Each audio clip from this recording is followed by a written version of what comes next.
A pleasure to meet all at last, and welcome back to Tiny Diecast Fury, where we can once again have some more material ready to rumble.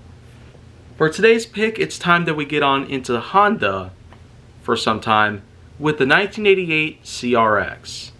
There actually was, in fact, another CRX that came out quite some time ago, but being a 2019 model, this one does have some slight differences over the 85 version. The 88 Honda CRX itself is a pretty unique piece of machinery, and it's been well known over the years, especially with how much it's shown up in pop culture, such as making a cameo appearance in 1000 Ways to Die, as well as a few brief instances of it appearing in the Terminator films.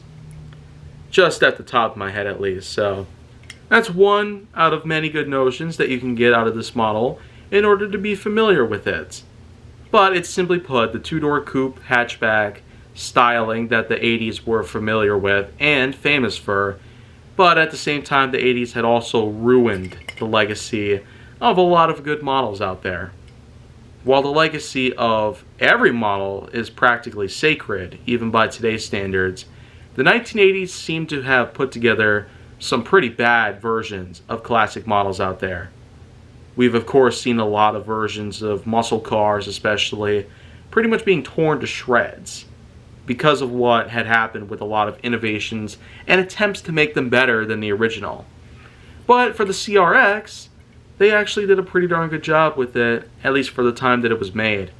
If Honda could bring back the CRX today, it probably would have maybe a similar look to certain models out there, like perhaps the BMW 700 series or the i8. I could probably only imagine the CRX having similar taste and styling to that of the BMW i8 itself, even coming with those distinct butterfly doors. Seems to be an idea that probably could only go so far, but I'd say they should at least give it a shot again. If it could be successful then, why not make it successful again today?